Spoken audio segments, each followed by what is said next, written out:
Alright, round 4? Wow, I can't believe I'm actually that committed to a series and carried on with it. That's kinda cool. Alright, well, you know the drill. I went to 50 individual servers and asked everyone there a single question. What is your favorite map in the game? This question applied to all game modes, and even a few people brought up custom maps, which is something I didn't see anything wrong with. Here's that mandatory 10 seconds of me asking you to just leave a comment or something if you enjoyed what you saw, and let's get on with the video. As with the others, this video will have two parts, the statistics and what I thought of them. I won't even pretend to be surprised this time about the number of data points, so we can skip that gag for now. And I'll show you the full vote sheet at the end of the episode. So, you ready? Out of 50 servers and over 200 players, the single most loved map in the game is CTF2 Fort. Yeah, not really much of a surprise there. With twice the votes of the runner-up, numbering at 48 votes total, this behemoth map destroyed all competition. It's the poster child map of the game for a reason. Second place with 24 votes goes to PL Upward. It's probably the most well-rounded, get it, of all the payload maps, and it's been popularized by pretty much any YouTuber who's ever played the game, as it's good for both normal strategy and especially market gardens. Third place goes to CP Dust Bowl, the most ancient of the maps in the game with 14 votes. It seems that nostalgia played a huge part in its triumph over most other maps, as it's the classic choice for longtime players.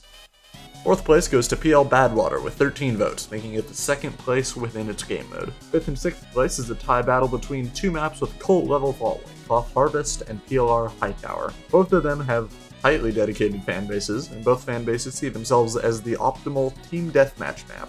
But let's leave them to themselves. The only other maps of note are the few remaining that have over 5 votes, so let's go over those. Seventh place is a tie between Double Cross, praised as the most balanced map in the game, with only 8 votes, and CTF Turbine, hailed as the least balanced game, with the same votes.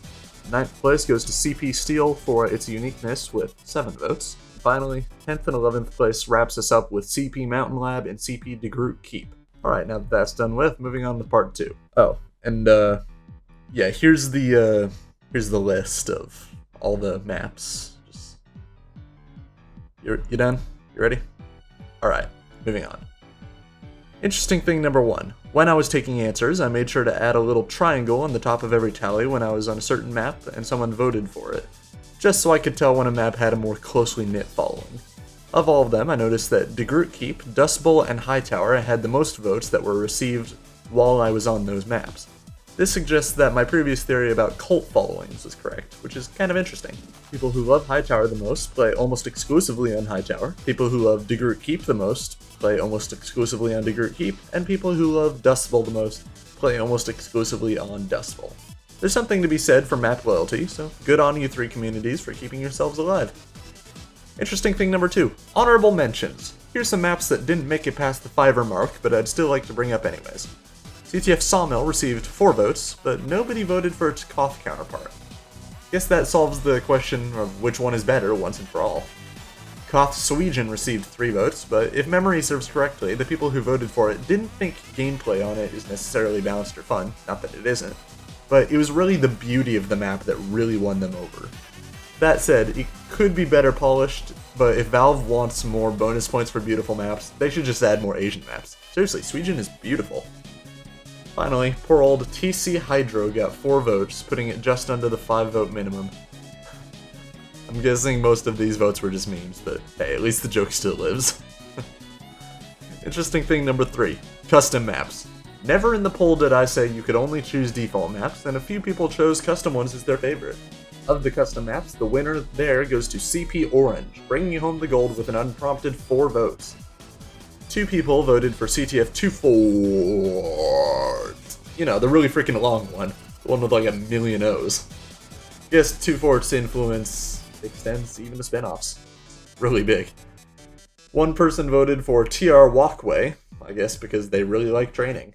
Still 1 more vote came in for Koth Trainsaw Laser, one of the dumbest maps in the game, and that old Mario Kart trade server map. You know the one I'm talking about. Finally, even though it's a Valve map, I'll put it here. RD Asteroid got a single vote. Come on, Valve. Please, finish that thing. That's so much promise. Guess they won't. Oh well.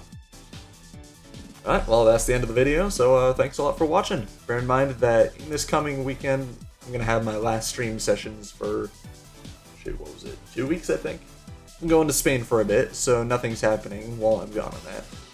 Although, I will have 1 or 2 special dedicated uploads during that time that I'm just gonna wait to publish for a bit.